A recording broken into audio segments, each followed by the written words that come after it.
আসসালামু আলাইকুম। এটিএন বাংলা সংবাদে সবাইকে স্বাগত জানাচ্ছি। আমি বর্ষা ইসলাম। শুরুতেই বিআরবি কেবলস সংবাদ শিরোনাম। দেশের অর্থনীতিকে শক্তিশালী করতে কর ও ভ্যাট বাড়ানো হয়েছে জানালেন প্রধান উপদেষ্টার প্রেস সচিব। ৫ মাসে রাজস্ব ঘাটতি ৪২,০০০ কোটি টাকা। ধীরে ধীরে উন্নতি হচ্ছে বিএনপি চেয়ারপারসন বেগম খালেদা জিয়ার শারীরিক অবস্থা, জানালেন ব্যক্তিগত চিকিৎসক এজেড.এম জাহিদ হোসেন। দেয়া হচ্ছে ফিজিওথেরাপি। ক্ষমতার অপব্যবহার করে পূর্বাঞ্চলে প্লট বরাদ্দ নেয় শেখ হাসিনা, ছেলে জয় সহ ১৬ জনের বিরুদ্ধে দুদকের মামলা। সুনির্দিষ্ট তথ্য পাওয়া গেছে, জানালেন দুদক মহাপরিচালক। ভারতকে বাংলাদেশের ভূখণ্ড দখল করতে দেয়া হবে না, হুঁশিয়ারি স্বরাষ্ট্র উপদেষ্টার। সীমান্তে কাঁটাতারের বেড়া নির্মাণের ব্যাখ্যা দিলেন দেশটির হাই কমিশনার। এবং স্থানীয় নয়, আগে জাতীয় সংসদ নির্বাচনের দিকে ফোকাস দিতে চায় কমিশন। এবছরই ভোট আয়োজন অতি জরুরি, ইউরোপীয় ইউনিয়নকে জানালেন বিএনপি। শুনছিলেন বিআরবি কেবলস সংবাদ শিরোনাম, এবার বিস্তারিত। দেশের অর্থনীতিকে শক্তিশালী করতে কর ও ভ্যাট বাড়ানো হয়েছে বলে জানিয়েছেন প্রধান উপদেষ্টার প্রেস সচিব শফিকুল আলম। বলেন, ভ্যাট বাড়ানোর কারণে সরকার অজনপ্রিয় হচ্ছে না। সন্ধ্যায় রাজধানীর ফরেন সার্ভিস একাডেমিতে সংবাদ সম্মেলনে এসব কথা বলেন তিনি। প্রেস সচিব বলেন, আওয়ামী পরিবার সব শেষ করে দিয়ে গেছে। অপ্রয়োজনীয় উন্নয়ন প্রকল্প করতে গিয়ে দুরবস্থাকে ডেকে এনেছিল। ৫ মাসে রাজস্ব ঘাটতি হয়েছে ৪২,০০০ কোটি টাকা জানিয়ে তিনি বলেন, এই ঘাটতি সরকারকে মেটাতে হবে। আইএমএফ এর শর্ত মানতে গিয়ে ভ্যাট ও কর বাড়ানো হচ্ছে কিনা এমন প্রশ্নের জবাবে শফিকুল আলম বলেন, আইএমএফ এলে অন্য দাতা সংস্থা এগিয়ে আসে। এই বছর ৫ মাস আমাদের ম্যাক্রো ইকোনমিক স্ট্যাবিলিটি বাড়ানোর জন্য আমাদের ট্যাক্স রেভিনিউ রেশিওটা, ট্যাক্স জিডিপি রেশিওটা বাড়াতে হবে। এটা এমন জায়গায় চলে গেছে সেটা আর সাস্টেইনেবল না। সেটা আসলে সত্যিকার অর্থে এই জায়গাটা সবাই, এটা যে কোনো যিনি ম্যাক্রো ইকোনমি খুব ভালো বুঝেন ইনি এই বলবে যে না তোমাদের ট্যাক্সের জায়গাটা। আপনি দেখেন না ৫ মাসে রেভিনিউ শর্টফল হয়েছে ৪২,০০০ কোটি টাকা। বিএনপি চেয়ারপারসন বেগম খালেদা জিয়ার শারীরিক অবস্থার ধীরে ধীরে উন্নতি হচ্ছে বলে জানিয়েছেন ব্যক্তিগত চিকিৎসক এজেড.এম জাহিদ হোসেন। রোববার লন্ডনে সাংবাদিকদের এক প্রশ্নের জবাবে এসব কথা বলেন তিনি। এদিকে আবারও মায়ের সুস্থতার জন্য সকলের কাছে দোয়া চাইলেন বিএনপির ভারপ্রাপ্ত চেয়ারম্যান তারেক রহমান। খায়রুল ইসলামের রিপোর্ট। রোববার বাসার রান্না করা খাবার নিয়ে লন্ডন ক্লিনিকে চিকিৎসাধীন মায়ের সঙ্গে দেখা করতে যান বিএনপির ভারপ্রাপ্ত চেয়ারম্যান তারেক রহমান। এ সময় তার সঙ্গে ছিলেন স্ত্রী ডাক্তার জুবাইদা রহমান। অসুস্থ মায়ের সুস্থতার জন্য আবারও সবার কাছে দোয়া চেয়েছেন তিনি। পরিবারের সদস্যদের সান্নিধ্যে খালেদা জিয়ার শারীরিক অবস্থার উন্নতি হচ্ছে বলে জানান তার ব্যক্তিগত চিকিৎসক ডাক্তার এজেড.এম জাহিদ হোসেন। তাদের হলিডে উইকেন্ড, কাজেই ডাক্তাররা তাবো উনি প্রফেসর প্যাট্রিক কেনেডি উনি এসেছিলেন, উনি ওনাকে দেখেছেন। আমাদের যে দলের ভারপ্রাপ্ত চেয়ারম্যান জনাব তারেক রহমান সাহেব, ওনার সহধর্মিণী ডাক্তার জুবাইদা রহমান, ওনারাও এসেছেন। এখন উনি একটু রেস্ট নিচ্ছেন। লন্ডন ক্লিনিকে এদিন খালেদা জিয়াকে ফিজিওথেরাপি দেওয়া হয়। ফিজিওথেরাপি যেটা দেওয়া হয় সেটা ওনারা দিয়েছেন এবং পরবর্তীতে উনি ফিজিওথেরাপি নেওয়ার পর মোটামুটি উনি ভালো আছেন। গতকালকে এসছেও বলা যায় যে শারীরিকভাবে আলহামদুলিল্লাহ উনি স্টেবল আছেন। চিকিৎসার জন্য গত বুধবার লন্ডন আসেন সাবেক প্রধানমন্ত্রী বেগম খালেদা জিয়া। 2 ছেলের বউ ছাড়াও 3 নাতনি তাকে সার্বক্ষণিক সময় দিচ্ছেন। এর আগে খালেদা জিয়াকে স্ত্রী সহ দেখতে যান যুক্তরাজ্য সফররত বিএনপির স্থায়ী কমিটির সদস্য মির্জা আব্বাস। এ সময় বেগম জিয়ার গুরুতর অসুস্থতার জন্য আওয়ামী লীগ সরকারের প্রতিহিংসাকে দায়ী করেন তিনি। খায়রুল ইসলাম, এটিএন বাংলা। দেশে ব্যবসার পরিবেশ নেই দাবি করে গভর্নরের কাছে তা গুটিয়ে নেওয়ার নীতি সহায়তা চেয়েছেন ব্যবসায়ী নেতারা। সকালে কেন্দ্রীয় ব্যাংকের প্রধান কার্যালয়ে বাংলাদেশ চেম্বার অফ ইন্ডাস্ট্রির নেতৃত্বে একটি সংগঠনের প্রতিনিধিরা গভর্নরের কাছে তাদের সংকটের কথা তুলে ধরেন। এই সময় ব্যবসায়ীরা বলেন, চড়া সুদহার, জ্বালানি সংকট, শ্রমিকের বেতন ভাতা বৃদ্ধির পর এমনিতেই নাকাল শিল্প প্রতিষ্ঠানগুলো। এরপর এপ্রিলে খেলাপি ঋণের নতুন নিয়ম চালু হলে অনেক প্রতিষ্ঠান বন্ধ হবে। শারফুল আলমের রিপোর্ট। মূল্যস্ফীতি নিয়ন্ত্রণে দফায় দফায় ব্যাংক ঋণের সুদ হার বাড়াচ্ছে কেন্দ্রীয় ব্যাংক। IMF এর শর্ত পূরণে বাড়ানো হয়েছে শতাধিক পণ্য ও সেবায় ভ্যাট ও আমদানি শুল্ক, বেড়েছে কোম্পানির আয়করও। নতুন করে শঙ্কা তৈরি করেছে গ্যাসের দাম বৃদ্ধির পায়তারা। কেন্দ্রীয় ব্যাংকের গভর্নরের কাছে এসব সংকটের কথা তুলে ধরেন ব্যবসায়ী নেতারা। তাদের দাবি, দেশে এখন ব্যবসার পরিবেশ নেই। এমন পরিস্থিতিতে এপ্রিল মাস থেকে খেলাপি ঋণের নতুন নিয়ম চালু হলে কারখানা বন্ধের ঝুঁকিতে পড়বে অনেক শিল্প প্রতিষ্ঠান। Bank interest rate is high, gas supply নাই, তার মধ্যে গ্যাস প্রাইস বেড়েছে 2 বছরে 254%, transport cost high, salary increase হয়েছে, সবকিছু মিলে overall it is a very tough. তার মধ্যে ভ্যাটও যখন বেড়ে যায়, তার ক্যাপাসিটি অনুযায়ী সে যদি অর্ডারই না পায়, তাহলে তো অটোমেটিক্যালি ফ্যাক্টরিগুলি কিন্তু সার্ভাইভ করবে না। আমরা মনে করি industry need a support, otherwise unemployment আমরা অনেক বেশি হারে দেখতে পাই। ব্যবসায় বৈরী পরিবেশের কারণে অনেক রপ্তানি আদেশ প্রতিবেশী দেশে চলে যাচ্ছে বলেও জানান ব্যবসায়ী নেতারা। ব্যাংকগুলোতে ঋণপত্র খোলার ক্ষেত্রে যে জটিলতা রয়েছে তা দূর করারও তাগিদ দেন তারা। দুই একটি বড় শিল্প প্রতিষ্ঠানের জন্য আলাদা ব্যবস্থা নেওয়ারও আশ্বাসের কথাও জানান তারা। যেগুলো সাস্টেন করার মতো সেগুলো সাপোর্ট দিবেন, এক্সিট পলিসি সেই জিনিসটা রিফ্লেক্ট করবে, আর যেগুলো সাস্টেন করবে না, ভায়াবল থাকবে না, আলটিমেটলি সেটাকে তো আর সাপোর্ট দিয়ে লাভ নেই। আমার মনে খুব ভালো একটা জিনিস ওনারা করতে যাচ্ছেন। অর্থ লোপাটকারী ব্যবসায়ীদের শাস্তি এখনই ঢালাওভাবে সবাই ভোগ করছে উল্লেখ করে চিহ্নিত অপরাধীদের বিচারের আওতায় আনার দাবি জানান ব্যবসায়ী নেতারা। শরফুল আলম, এটিএন বাংলা, ঢাকা। ক্ষমতার অপব্যবহার করে পূর্বাঞ্চলের প্লট বরাদ্দ নেওয়ার অভিযোগ সাবেক প্রধানমন্ত্রী শেখ হাসিনা তার পরিবারের 6 জন সহ মোট 16 জনের বিরুদ্ধে মামলা করেছে দুর্নীতি দমন কমিশন। সংস্থাটির মহাপরিচালক তাদের বিরুদ্ধে অনিয়মের সুনির্দিষ্ট তথ্য পাওয়া গেছে বলে জানান। এর সাথে রাজউকের কর্মকর্তাদেরও যার সুযোগ ছিল বলে জানান তিনি। রিপোর্ট করছেন আদিন সজীব। ক্ষমতা হারানোর পর প্রথমবারের মতো দুর্নীতির মামলা হলো শেখ হাসিনা ও তার পরিবারের 6 সদস্যের বিরুদ্ধে। ক্ষমতার অপব্যবহার করে প্লট নেয়ায় ধরা খেলেন তারা। গত 26 ডিসেম্বর থেকে অনুসন্ধান শুরু করে দুদক জানতে পারে পূর্বাঞ্চল নতুন শহরে কূটনৈতিক জোনে শেখ হাসিনা, তার ছেলে জয়, মেয়ে পুতুল এবং শেখ রেহানা, তার ছেলে ববি এবং মেয়ে রূপন্তীর নামে 10 কাঠা করে মোট 60 কাঠার 6টি প্লট বরাদ্দ দেয়া হয়, যা তারা ক্ষমতার অপব্যবহার করে নিয়েছিল বলে প্রমাণ পেয়েছে দুদক। এ অভিযোগে মামলা হয়েছে শেখ পরিবার এবং একাধিক রাজুক কর্মকর্তা সহ মোট 16 জনের বিরুদ্ধে। প্লট বরাদ্দ সংক্রান্ত আইন, বিধি ও নীতিমালা ও আইনানুগ পদ্ধতি লঙ্ঘন পূর্বক তার মাতা জনাব শেখ হাসিনা সাবেক প্রধানমন্ত্রী সরকারের সর্বোচ্চ পদাধিকারী ও পাবলিক সার্ভেন্ট হিসেবে বহাল থাকাকালে তার উপর অর্পিত ক্ষমতার অপব্যবহার করে অপরাধজনক বিশ্বাসভঙ্গ পূর্বক বিভিন্ন পর্যায়ের কর্মকর্তা পরস্পর যোগসাজশে সাইমা ওয়াজেদ প্লটের বাস্তব দখল সহ রেজিস্ট্রেশন মূলে প্লট গ্রহণ করার অপরাধে দণ্ডবিধির সংশ্লিষ্ট ধারা এবং দুর্নীতি প্রতিরোধ আইন 1947-এর 5-2 ধারায় আজ একটি মামলা রুজু করা হয়েছে।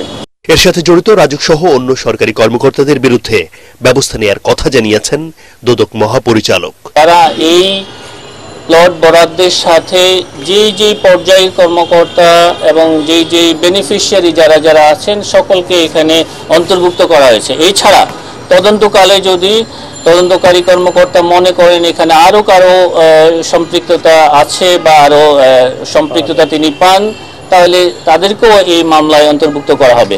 এছাড়াও শেখ হাসিনা ও তার পরিবারের বিরুদ্ধে 80,000 কোটি টাকা পাচারের অভিযোগ অনুসন্ধান করছে দুদক। আদিন সজীব, এটিএন বাংলা, ঢাকা। সীমান্তে বেড়া নির্মাণে ভারত বাংলাদেশের কাছ থেকে সহযোগিতামূলক মনোভাব প্রত্যাশা করছে বলে জানিয়েছেন ঢাকায় নিযুক্ত ভারতের হাই কমিশনার প্রণয় ভার্মা। পররাষ্ট্র সচিব জসিমউদ্দিনের সাথে বৈঠকের পর একথা বলেন তিনি। প্রণয় ভার্মা বলেন, অপরাধমূলক সীমান্ত এবং চোরাচালান মোকাবেলায় দুই দেশের কর্মপরিকল্পনা নিয়ে বৈঠকে কথা হয়েছে। এছাড়া সীমান্তে বেড়া নির্মাণ নিয়ে দুই দেশের মধ্যে এক ধরনের সমঝোতা আছে বলেও মন্তব্য করেছেন ভারতের হাই কমিশনার। সম্প্রতি ভারত আন্তর্জাতিক আইন অমান্য করে চাঁপাইনবাবগঞ্জ ও নওগাঁ জেলার নোম্যান্সল্যান্ড সংলগ্ন এলাকায় কাঁটাতারের বেড়া নির্মাণের চেষ্টার প্রতিবাদ জানিয়ে বাংলাদেশের পররাষ্ট্র মন্ত্রণালয় প্রতিবেশী দেশের রাষ্ট্রদূতকে তলব করে। We have an understanding with regard to fencing the border for security. Our two border guarding forces, BSF and BGB, have been in communication in this regard. We expect that the understandings will be implemented and that there will be a cooperative approach to combating crime. স্থানীয় নয়, আগে সংসদ নির্বাচন আয়োজনের দিকেই focus দিতে চায় নির্বাচন কমিশন। তবে সরকার চাইলে সংসদ নির্বাচনের প্রস্তুতি দিয়ে যে কোনো সময় স্থানীয় নির্বাচনও করতে পারবে ইসি। নির্বাচন কমিশনের বৈঠক শেষে এসব কথা জানান কমিশনার আবুল ফজল মোহাম্মদ সানাউল্লাহ। এ সময় তিনি আরও জানান, ইসি থেকে এনআইডি সরিয়ে নেওয়ার আইন বাতিল করতে চিঠি দেওয়া হবে সরকারকে। বিস্তারিত জানাচ্ছেন ইকরামুল হক সায়েম। প্রধান নির্বাচন কমিশনার এএমএম নাসির উদ্দিনের সভাপতিত্বে অনুষ্ঠিত হয় বর্তমান কমিশনের দ্বিতীয় বৈঠক। বৈঠকে এনআইডির কাজ ইসি থেকে স্বরাষ্ট্র মন্ত্রণালয়ের অধীনে নিতে 2023 সালের করা আইনটি বাতিল করতে সরকারকে চিঠি দেওয়ার সিদ্ধান্ত নেওয়া হয়। হাসিনা সরকারের ওই উদ্যোগ সংবিধান বিরোধী বলে মনে করে নির্বাচন কমিশন। এই ডাটাবেস থেকে দুটো জিনিস এখন প্রডিউস হয়, একটা হচ্ছে ভোটার তালিকা আর একটা হচ্ছে এনআইডি, এবং এই ডাটাবেসের উপর ভিত্তি করে শুধুমাত্র প্রিন্ট করার জন্য এনআইডিটা আরেকখানে যাওয়াটা আমরা যৌক্তিক মনে করি না। এ সময় সংসদ নির্বাচনের আগে স্থানীয় নির্বাচন আয়োজন প্রশ্নে কমিশনের অবস্থান তুলে ধরেন নির্বাচন কমিশনার আবুল ফজল মোহাম্মদ সানাউল্লাহ। আমাদের সামগ্রিক ফোকাস হচ্ছে জাতীয় নির্বাচন। কমিশন জাতীয় নির্বাচনের দিকে এগোচ্ছে এবং জাতীয় নির্বাচনের প্রস্তুতি থাকলে অপরাপর সকল প্রস্তুতি সম্পন্ন হয়ে যায়, এটা আপনারা জানেন। তবে শুধুমাত্র নির্বাচনটা নির্বাচন অনুষ্ঠান নয়, পরিবর্তিত পরিস্থিতিতে বর্তমানের বাস্তবতা হচ্ছে একটি সংস্কার কমিশন কাজ করছে, সেটার প্রস্তাব সামনে আসবে। এটাকে ধারণ করে আবার আইন এবং বিধিমালার যদি কোনো সংশোধনী করতে হয় সেটার জন্য একটা টাইম আছে। বাংলাদেশের বাস্তবতায় আমাদের ওয়েদার একটা ফ্যাক্টর। সাবসিকুয়েন্টলি আপনার জাতীয় নির্বাচন করতে হলে তার আগে কিন্তু আমাদেরকে একটা রিঅ্যাকশন টাইম দিতে হবে। তখন এমন কোনো ইভেন্ট আসা ঠিক হবে না যেটা জাতীয় নির্বাচনকে আপনার ব্যাহত করে। তো এমন অবস্থায় আমি নিশ্চিত সংশ্লিষ্ট মন্ত্রণালয়, সরকার এবং সকল আপনার পক্ষ এগুলো বিবেচনা করে যে সিদ্ধান্ত নেবেন আমরা সেটা বাস্তবায়ন করবো। তাতে যদি সরকার মনে করে কিছু নির্বাচন আগে করাবে, আমাদেরকে সেভাবে করতে হবে। কথা বলেন ইভিএম এর ভবিষ্যৎ নিয়েও, বলেন সংস্কার কমিশনের প্রস্তাবনার আলোকে কাজ করবে ইসি। ইভিএম এর ভবিষ্যতে কি ব্যবহার হবে না হবে সেগুলো আমরা জানি না। আমরা জানি সংস্কার কমিশনের মাধ্যমেও কিছু প্রস্তাবনা এটার ব্যাপারে আসতে পারে। সেটা যাই আসুক না কেন, বর্তমান যে মেশিনগুলো আছে সেগুলোর রক্ষণাবেক্ষণ এবং দায় দায়িত্ব, এটার অপারেশন বুঝে নেওয়ার ব্যাপারে একটা সিদ্ধান্ত হয়েছে যে আমরা জরুরি ভিত্তিতে এটার দায় দায়িত্ব বুঝে নিব, রক্ষণাবেক্ষণ করব, তারপরে ভবিষ্যতে ইভিএম সংক্রান্ত যে সিদ্ধান্ত হবে সেই অনুযায়ী এটা ব্যবহৃত হবে বা হবে না। তিনি জানান, 20 জানুয়ারি থেকে শুরু হচ্ছে সারা দেশে বাড়ি বাড়ি গিয়ে ভোটার তালিকা হালনাগাদের কাজ। ইকরামুল হক সায়েম, এটিএন বাংলা, ঢাকা। এবছরের মধ্যে জাতীয় নির্বাচন অনুষ্ঠান অতি জরুরি বলে মনে করেন বিএনপি। ইউরোপীয় ইউনিয়নের রাষ্ট্রদূত মাইকেল মিলারের সাথে বিএনপি মহাসচিব মির্জা ফখরুল ইসলাম আলমগীরের বৈঠক শেষে দলের স্থায়ী কমিটির সদস্য আমির খসরু মাহমুদ চৌধুরী দলের এই অবস্থানের কথা জানান। তিনি বলেন, দেশ ও বিদেশের সবাই বুঝতে পেরেছে নির্বাচন ছাড়া গণতান্ত্রিক প্রক্রিয়ার ফেরার কোনো সুযোগ নেই। অতি প্রয়োজনীয় খাতে সংস্কার দ্রুত শেষ করার পক্ষেও মত দেন বিএনপি। মইনুল আহসানের রিপোর্ট। বিএনপি মহাসচিব মির্জা ফখরুল ইসলাম আলমগীরের সাথে সৌজন্য সাক্ষাৎ করতে চেয়ারপারসনের গুলশান কার্যালয়ে আসেন ইউরোপীয় ইউনিয়নের রাষ্ট্রদূত মাইকেল মিলার। বিএনপি নীতি নির্ধারকদের সাথে ইইউ রাষ্ট্রদূতের বৈঠকে বাংলাদেশের সবশেষ রাজনৈতিক অর্থনৈতিক পরিস্থিতি, আগামী জাতীয় নির্বাচন, সংস্কার প্রসঙ্গে আলোচনা হয়। এসব ইস্যুতে বিএনপির অবস্থান, বিশেষ করে চলতি বছরের মধ্যে জাতীয় নির্বাচনের প্রয়োজনীয়তা তুলে ধরে দলটি। নির্বাচনের রোডম্যাপ, এই প্রশ্নটা নিয়ে আলোচনা হয়েছে এবং আমাদের পক্ষ থেকে যেটা আমরা সবসময় বলে আসছি যে এই বছরের মধ্যে নির্বাচন সম্পন্ন হওয়া অত্যন্ত জরুরি এবং অন্য কোনো ভাবনা দিকে না গিয়ে সরাসরি জাতীয় নির্বাচনের দিকে গিয়ে দেশের আগামী দিনে একটি নির্বাচিত সরকারের হাতে ক্ষমতা হস্তান্তর করে বাংলাদেশে গণতান্ত্রিক প্রক্রিয়া অব্যাহত রাখার জন্য। অগণতান্ত্রিক প্রক্রিয়ায় একটি দেশ বেশি দিন চলতে পারে না। সুতরাং অগণতান্ত্রিক সরকারের রাজনৈতিক ওয়েট থাকে না, মোবিলাইজেশন প্রসেস থাকে না, জনগণের সাথে সংশ্লিষ্টতা থাকে না। বিএনপি সংস্কারের পক্ষে জানিয়ে আমির খসরু বলেন, এটি হতে হবে ঐক্যমতের ভিত্তিতে। যে কয়টি বিষয়ে আমরা ঐক্যমতে যেতে পারবো সেগুলো ইমিডিয়েটলি করা যেতে পারে, সেগুলোর জন্য সময় নেওয়ার কোনো কারণ নাই। আর যেগুলোতে ঐক্যমত হবে না সেগুলো আগামী দিনে নির্বাচনে প্রত্যেকটি দল জনগণের কাছে নিয়ে যাবে। আগে জনগণের ম্যান্ডেট নিয়ে আগামী সংসদে সেগুলো পেশ করা হবে এবং সংসদে আলোচনা হবে, তর্ক হবে, বিতর্ক হবে এবং পাশ করা হবে। সংবাদ সম্মেলনে জানানো হয়, দেশের অর্থনৈতিক সংকট কাটাতে বিএনপির পরিকল্পনাও ইউরোপীয় ইউনিয়নের রাষ্ট্রদূতের সামনে তুলে ধরা হয়েছে। মইনুল আহসান, এটিএন বাংলা, ঢাকা। দেশের 6 কোটি মানুষ শ্রম সুরক্ষার বাইরে, যেখানে প্রায় 140টি খাত উপখাতে নেই ন্যূনতম মজুরি নির্ধারণ। দেশের অর্থনৈতিক উন্নয়ন ও শ্রমিক সুরক্ষায় সবাইকে নিয়ে শ্রম খাত সংস্কার করা হবে বলে জানিয়েছেন কমিশনের প্রধান। আর শ্রমিকদের স্বার্থ সুরক্ষায় সকল মন্ত্রণালয়ের সমন্বয়ে অন্তর্বর্তীকালীন সেল গঠনের দাবি জানিয়েছে সিপিডি। তরিক ইসলামের রিপোর্ট। দেশে প্রতিনিয়ত কমছে নারী শ্রমিকের হার, নেই শ্রমিকদের ন্যূনতম মজুরি, নেই সামাজিক ও আইনি সুরক্ষাও। এমন বাস্তবতায় শ্রমিকদের জীবনমান, কর্মপরিবেশ ও অধিকার সংক্রান্ত সংস্কার উদ্যোগ নিয়ে অন্তর্বর্তীকালীন সরকারের জন্য প্রস্তাবনা তুলে ধরতে এই আয়োজন সেন্টার ফর পলিসি ডায়ালগ সিপিডির। এ সময় শ্রমিকদের স্বার্থ সুরক্ষা ও নিরাপদ কর্মপরিবেশ নিশ্চিতের আহ্বান জানান বিভিন্ন শ্রম সংগঠন থেকে অংশ নেওয়া আলোচকরা। সংবিধান আমাদেরকে সংগঠন করার, মত প্রকাশের স্বাধীনতা, দর কষাকষি করার অধিকার দিলেও আমরা এমন সব আইনের জালে জর্জরিত এবং আটকা পড়ে আছি যে সেই আইনগুলোকে আসলে পরিবর্তন করা দরকার। গ্লোবাল যে স্ট্যান্ডার্ড আছে সেই স্ট্যান্ডার্ডের সাথে কিন্তু সমতা রেখে যেন রিফর্মগুলোর রিফর্মের রেকমেন্ডেশনস গুলো আসে। এই যে যৌথ দর কষাকষি এবং এই যে ডায়ালগের জায়গাটা, এই জায়গাটাতে আমাদের হয়তো খানিকটা ঘাটতি আছে। অনুষ্ঠানে শ্রম সংস্কার কমিশনের প্রধান জানান, 85% শ্রমিকের স্বার্থ সুরক্ষায় কাজ করছে কমিশন। 6 কোটি মানুষের কোন আইনি সুরক্ষা নাই, মনে রাখতে হবে। আইনটা আমরা যত আলোচনা করতেছি সব হচ্ছে ওই 15 ভাগের মধ্যে আবার 10 ভাগের নাই, 5 ভাগের।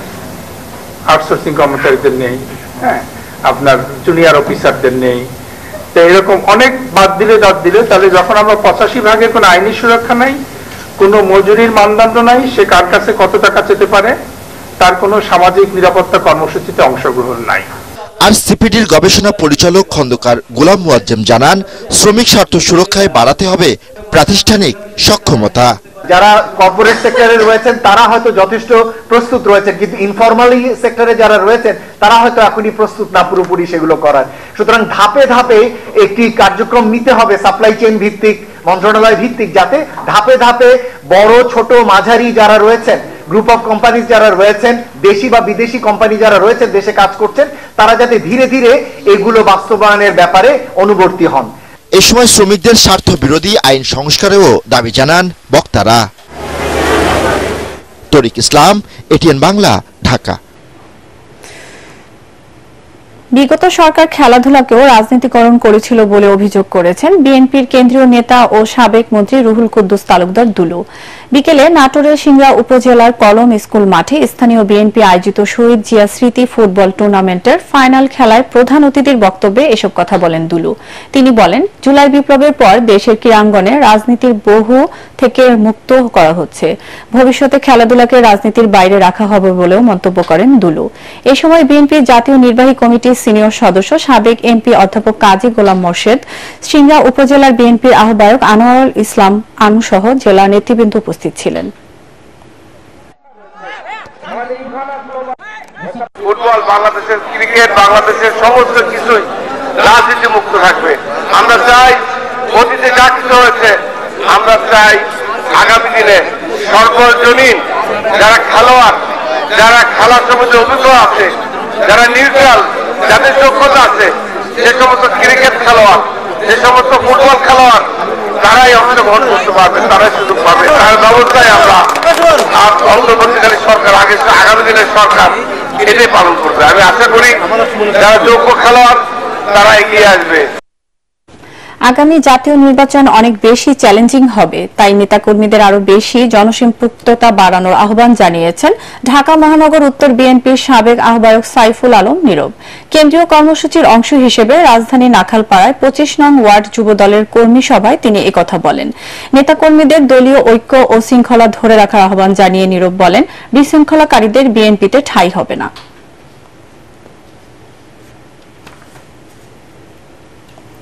রাজধানীর মগবাজারে দি ওয়েসিস এট ইস্পাহানি কলোনিতে এটিএম ও সিআরএম বুথের উদ্বোধন করেছে পূবালী ব্যাংক পিএলসি। এই বুথে একসাথে টাকা তোলা ও জমা দেওয়া যাবে। ওয়েসিসবাসী সুবিধার্থে বুথের পাশে 3 দিন ধরে দিনব্যাপী হিসেব খোলার ক্যাম্পেইন চলবে। হিসেব খোলার সাথে সাথে দেওয়া হবে ডেবিট কার্ড। শিগগিরই বুথের পাশে একটি উপশাখা স্থাপনের পরিকল্পনা রয়েছে বলে জানায় পূবালী ব্যাংক পিএলসি কর্তৃপক্ষ। কন্ডোমিনিয়াম স্বতন্ত্র সিটিতে ব্যাংকিং যাত্রায় এই সুবিন্যস্ত ব্যবস্থাপনা এই প্রথম। পার্টেক্স খেলার খবর।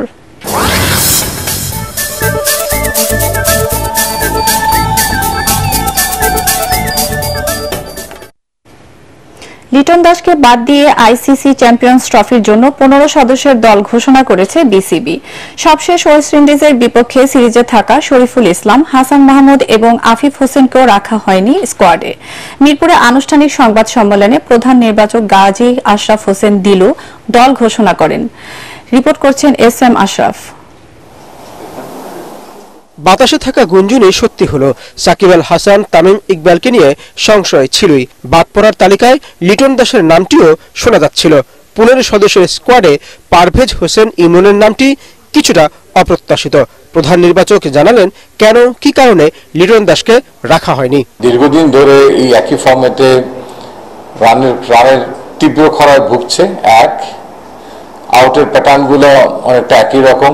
পাওয়ার প্লেতে যে অ্যাডভান্টেজটা নেওয়ার দরকার, স্ট্রাইক রেট দেখেন, ক্রিজ অকুপাই করতে পারছে না, প্রেশার চলে আসছে স্ট্রাইক রেট নিয়ে তার পার্টনারের উপর। ঠিক আস্থার জায়গাটা অনেক সময় একটা ব্যাটসম্যান আউট অফ ফর্ম থাকলেও যখন তার প্রতি অনেক সময় ঠিক আস্থার জায়গা থেকে দলে সিলেক্ট হয়, সেই জায়গাটা আমার মনে হয় যে এই মুহূর্তে তিনি সেই অবস্থানে নেই। সাকিব আল হাসানকে নিয়ে বোর্ডের ইঁদুর বিড়াল খেলাটা বেশ কিছুদিন ধরেই চলছিল, তবে এবার বোলিং থেকে নিষিদ্ধ হওয়াতেই হয়তো তাকে বাদ দেওয়াটা সহজ হয়ে যায়। সিলেকশন প্রসেসে সাকিব আল হাসানের অবস্থানটা ছিল একজন ব্যাটসম্যান হিসেবেই আমাদের কাছে, এবং আমাদের এই দলে আসলে টিম কম্বিনেশনটা সাজাতে গিয়ে শুধু ব্যাটসম্যান হিসেবে তাকে আমরা এই 15 জনে অ্যাকোমোডেট করতে পারিনি। সাকিব তার অ্যাকশন নিয়ে একটা ঝামেলায় ছিলেন, সো সেই ব্যাপারটা আমরা সমীচীন মনে করেছি যে বাংলাদেশ ক্রিকেট বোর্ডের থেকে বোর্ড যাকে আমি মনে করে যে এই আলাপগুলো করার জন্য সেটা সাধারণত ক্রিকেট অপারেশনসের তরফ থেকেই হয়ে থাকে এবং সেখান থেকে আমরা একটা ফিডব্যাক পেয়ে থাকি, তো সেই প্রসেসটাই ফলো করা হয়েছে। চ্যাম্পিয়ন্স ট্রফি শুরু হবে 19 ফেব্রুয়ারি। হাইব্রিড মডেলের এই টুর্নামেন্ট হবে পাকিস্তান ও দুবাইয়ে। SM Ashraf, ATN Bangla, Dhaka. শেষ করার আগে বিএলবি কেবলস সংবাদ শিরোনাম আরেকবার। দেশের অর্থনীতিকে শক্তিশালী করতে কর ও ভ্যাট বাড়ানো হয়েছে, জানালেন প্রধান উপদেষ্টার প্রেস সচিব। 5 মাসে রাজস্ব ঘাটতি 42,000 কোটি টাকা। ধীরে ধীরে উন্নতি হচ্ছে বিএনপি চেয়ারপারসন বেগম খালেদা জিয়ার শারীরিক অবস্থা, জানালেন ব্যক্তিগত চিকিৎসক AZM জাহিদ হোসেন। দেয়া হচ্ছে ফিজিওথেরাপি। ক্ষমতার অপব্যবহার করে পূর্বাচলে প্লট বরাদ্দ নেয় শেখ হাসিনা, ছেলে জয় সহ 16 জনের বিরুদ্ধে দুদকের মামলা। সুনির্দিষ্ট তথ্য পাওয়া গেছে, জানালেন দুদক মহাপরিচালক। ভারতকে বাংলাদেশের ভূখণ্ড দখল করতে দেওয়া হবে না, হুঁশিয়ারি স্বরাষ্ট্র উপদেষ্টার। সীমান্তে কাঁটাতারের বেড়া নির্মাণের ব্যাখ্যা দিলেন দেশটির হাই কমিশনার। এবং স্থানীয় নয়, আগে জাতীয় সংসদ নির্বাচনের দিকে ফোকাস দিতে চায় কমিশন। এবছরই ভোট আয়োজন অতি জরুরি, ইউরোপীয় ইউনিয়নকে জানালেন বিএনপি। দর্শক, পরবর্তী সংবাদ দেখার আমন্ত্রণ জানিয়ে এখনকার মতো শেষ করছি। এটিএন বাংলা সংবাদ ইউটিউবে দেখতে ব্রাউজ করুন youtube/ATN Bangla News। ধন্যবাদ সবাইকে।